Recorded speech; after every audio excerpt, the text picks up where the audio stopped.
The smile on my parents' faces that day was the most beautiful, most cruel thing I had ever seen.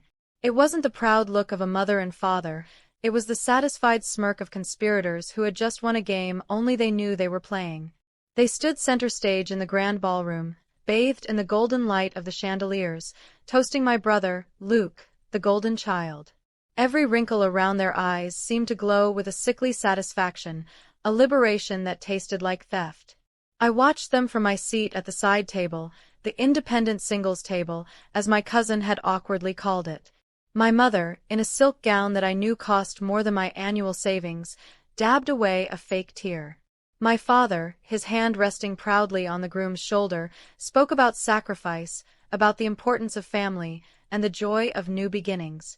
Every single word was a dagger twisting inside me, because I knew the true cost of that new beginning. I knew exactly what they had sacrificed. They had sold my house. Not their house. Mine. My future, my heritage, the single solid promise they had ever given me, all liquidated and transformed into expensive floral arrangements and $100-a-glass champagne. They were smiling. Oh, how they were smiling. They genuinely believed their lie was buried deep beneath the weight of this lavish wedding and thousands of white roses. But my smile as I raised my glass toward them was different. It was sharp. My smile promised a storm. They smiled, right up until the moment the recording started to play. And I had absolutely no intention of waiting for the dessert course to press play. To truly grasp the depth of the betrayal, you need to understand the structural difference between Luke and me. I was Claire, the responsible one. The one who moved out at 18, put herself through college with 2 part-time jobs, and never asked for a dime. They called me level-headed, or, on their darker days, too independent.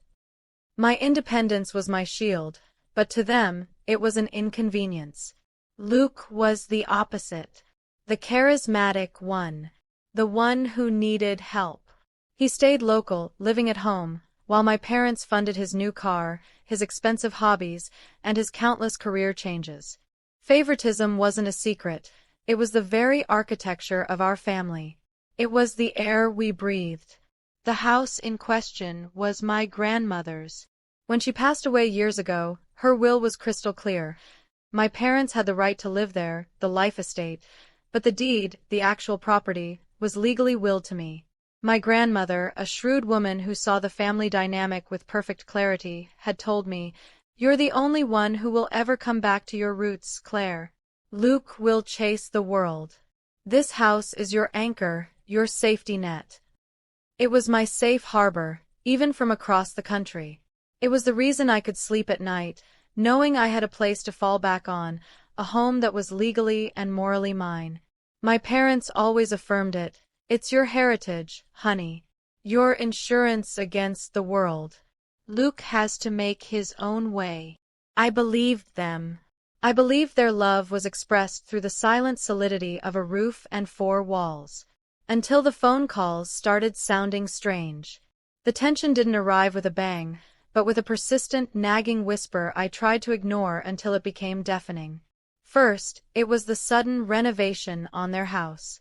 Not a paint job, but a complete overhaul. My father, a man who guarded every penny, suddenly had the cash for Italian granite, high-end stainless steel appliances, and a landscaping crew. Where did this all come from? I asked during a video call, trying to sound casual. My mother smiled an elusive smile. "Oh, we found an old investment that finally matured, darling. Just some money sitting around. Don't you worry your little head about it." The phrase, "don't you worry," was my mother's classic code for, "we are hiding something significant." Then came Luke and Sophia's engagement. Not a simple ring, but a multi-carat diamond that would make a queen jealous. The engagement party was at an exclusive country club I didn't even know existed. Where is this money originating? Luke was between jobs, relying on unemployment benefits and my parents' loans. I tried to probe. I called my father, casually asking about my grandmother's house, my heritage. "Dad, are you keeping up with the maintenance? With all this extra cash, maybe it's time to fix the roof or check the pipes. He hesitated, a silence that lasted a geological age before he cleared his throat. Yes, yes, Claire. Everything is under control. Why all this sudden concern? Don't you trust me? The manipulation was textbook. Deflect the question by turning it into a loyalty test. But I knew. My grandmother's house was meant to be untouchable. Yet, any inquiry about it was handled like an epidemic. Their anxiety was a frequency I couldn't tune out. I knew I had to go home. Not for a holiday, but for a silent audit. I booked a flight under the pretense of helping finalize wedding details. They were thrilled. The independent daughter was finally accepting her role as the dutiful helper. I arrived 2 weeks before the wedding. The new luxury in their home was palpable. The kitchen shone with a light that seemed to mock my own modest apartment. I pretended to be absorbed in guest lists, but every night, my focus shifted. My father, a retired lawyer, kept his crucial documents in a small floor safe hidden beneath a stack of old textbooks in his study. I knew the combination. My grandmother's birthday, a detail they'd forgotten. I knew in their haste to categorize me as unemotional. At 3 a.m., in the cold, dark silence of the study, the smell of old paper and dust choked me. My hands shook, but not from fear. They shook with dreadful anticipation. I wasn't searching for the truth. I was searching for the confirmation of my darkest suspicion. I opened the safe. Piles of documents, old wills, and on top, the damning evidence, a quitclaim deed and bill of sale. My heart stopped. My grandmother's house. Their names listed as the sellers. My signature wasn't there, a red flag that made my blood run cold. But the document was legally recorded. The date perfectly aligned with the start of their renovations and the extravagant engagement. I moved to the next page. The value. The sale price was $600,000. A sizable chunk of money. But what broke me, what turned my fear into surgical rage, was the following page. Their banking record. The $600,000 had been transferred to their joint savings account. And, attached to that, a handwritten scratch pad detailing their expenditures. A house renovation, kitchen/baths $150,000, a luxe engagement ring, $50,000 a wedding deposit, venue, catering, $350,000 to parents, emergency fund, $50,000 total, $600,000. The amount was exact. My future had been liquidated to fund my brother's wedding and my parents' lifestyle upgrade. I wasn't their daughter, I was the family's forgotten line of credit, the dispensable inheritance. I didn't cry. I felt a cold, hollow space open up in my chest. It wasn't just the house, it was the shattering of every promise, the confirmation that I was, indeed, expendable. They hadn't stolen my house, they had stolen my place in the family hierarchy. Part 5. The reversal and the recordings. I returned to my room. The sale document, with a secure photocopy on my phone, felt like it was burning a hole through my hand. An immediate confrontation would have been useless. They would deny it, gaslight me, claim the money was meant for my benefit later, and call me melodramatic. I would walk away empty-handed, my word against theirs. But the key wasn't the legal proof of the sale. The key was the moral proof, the evidence of their intent and their contempt. The reversal in my favor would be proving that they sold the house not out of necessity, but out of favoritism and calculated scorn. I needed an emotional confession. The next morning, I walked down to breakfast with a smile as wide and fake as my mother's. Mom, Dad, I'm so excited about the wedding. Luke deserves all this. My mother glowed. He does, honey. We've made some big sacrifices, but it's worth it. Sacrifices, huh? I can imagine, I replied, letting the phrase hang in the air. My plans started that instant. Over the next 2 weeks, while helping with preparations, I turned myself into an intelligence operative. I bought tiny voice-activated micro-recorders disguised as flash drives and keychains. I planted one in my father's study, near the trash can. The other I hid beneath the cushion of the living room sofa, where they settled every evening with a glass of wine to talk freely. My objective was to capture their true attitude, their cold, hard justification for the theft. The first few days were silent and mundane, but the nature of guilt is that it always needs to be justified. And their justification was me. Part 6. The Poison on Tape, Extended Dialogue. I stayed up late, logging into my computer, listening. My body became a vessel of cold rage, waiting for the confirmation of their poison. And the poison came. Recording 1, living room, day 4 mother, wine slurred. I just hope Claire never finds out. It would be hell. Father, low and firm, she won't. She's too busy. And who cares? She doesn't need it. She would have left the place empty anyway. Luke, he needed the jumpstart. He's the one who will give us grandkids. He's the one who will make us real grandparents. Mother, do you think she suspects? She's been too quiet. Father, Claire? She doesn't suspect. She thinks we're idiots who can't manage our finances. She's happy she doesn't have to worry about the inheritance tax. She's not emotional like Luke. She's a money-making machine. She doesn't value home. I leaned back in my chair, my stomach churning. She's a money-making machine, not a daughter. My independence was their license to steal. Recording 2, study, day 8 father on the phone, presumably the lawyer. Yes, the minor change to the will giving me full ownership before the sale? Yes, it's all ironed out. Claire will never check it. She trusts us. And if she tries anything, we'll just say the money was used to cover some debts of hers she conveniently forgot about. She's strong, she'll rebound. Luke, though, he's sensitive. The knowledge that they had legally altered the will prior to the sale, meticulously planning their cover-up, solidified my resolve. My rage became pure, focused ice. The reversal in my favor was now inevitable. I had not just the proof of the theft, but the proof of their cynicism and emotional contempt. I had the confession that would destroy their carefully constructed image. The wedding day arrived.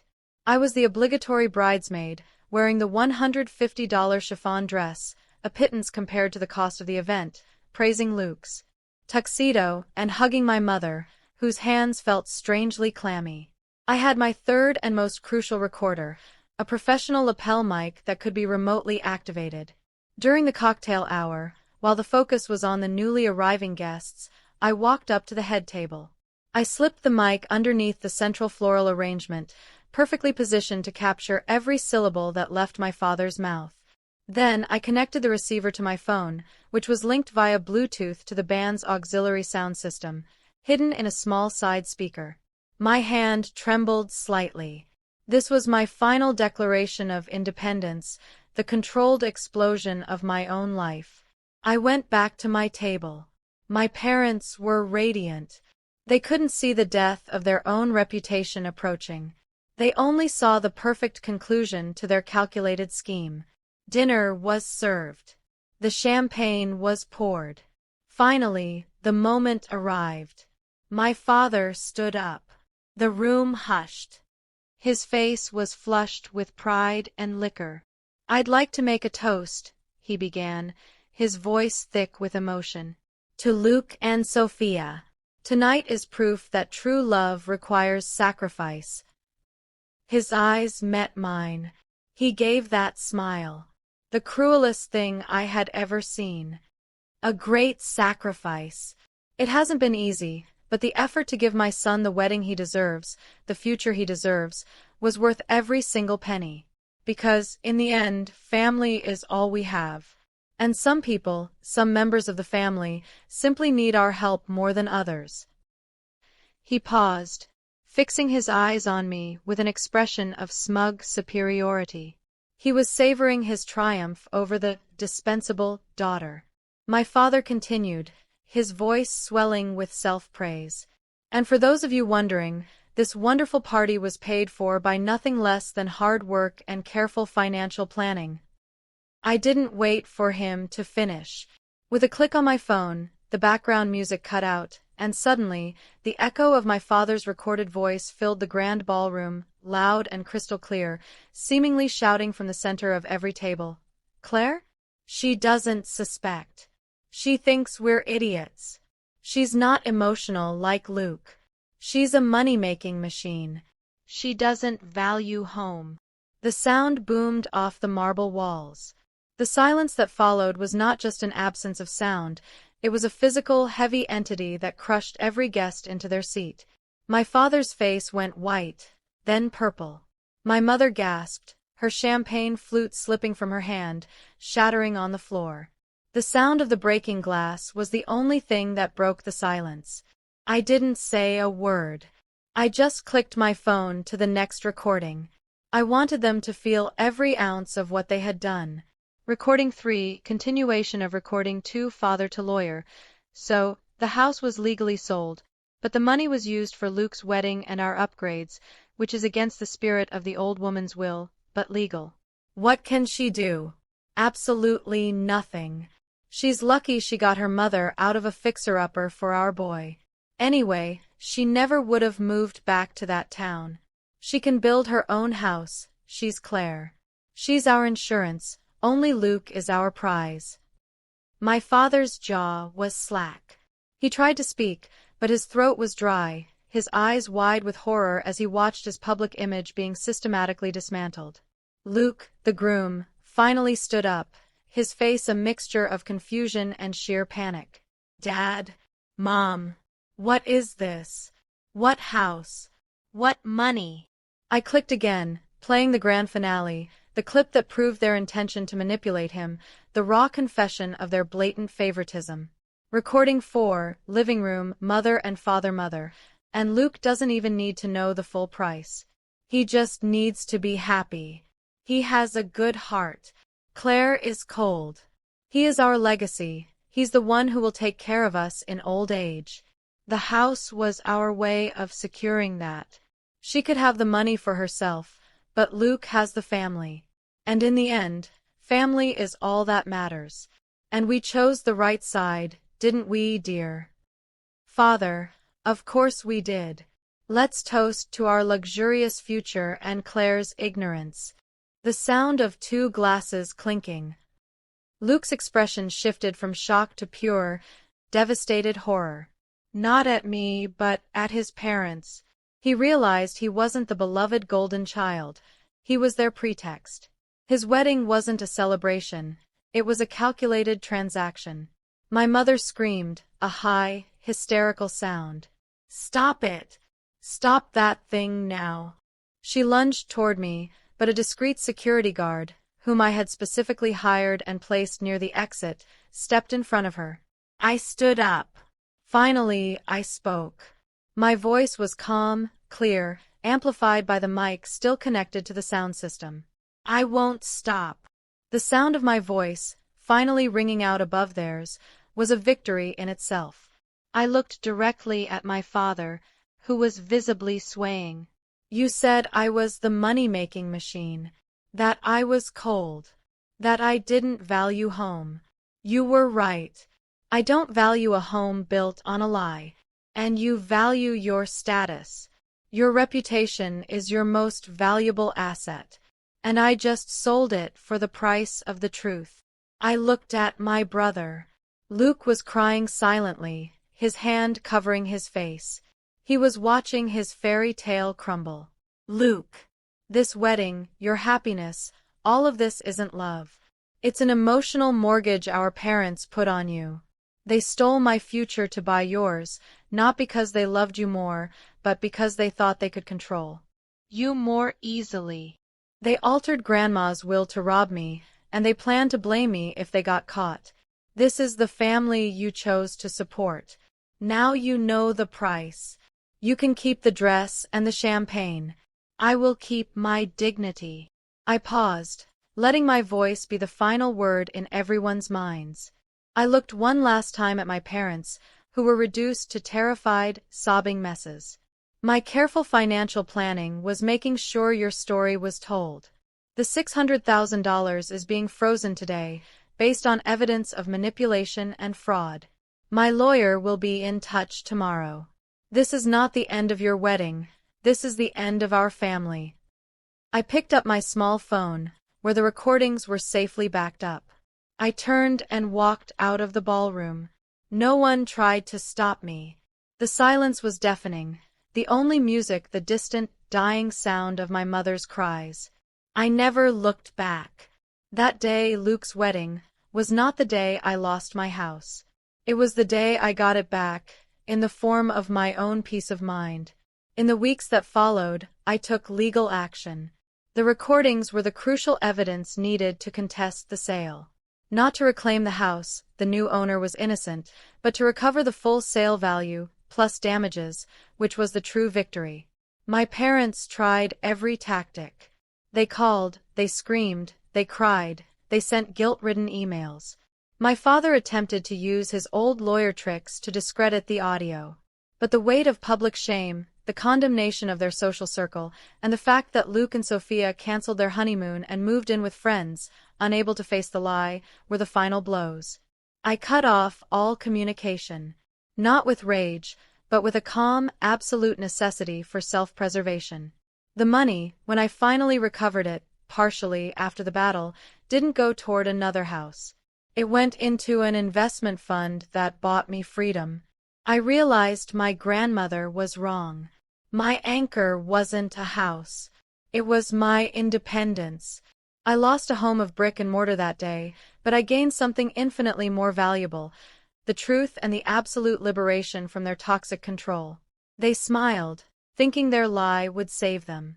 But their smile vanished forever the moment the play button was pressed. And mine began, and it hasn't stopped since. True heritage isn't what they give you, it's what you fight to keep. And I kept myself.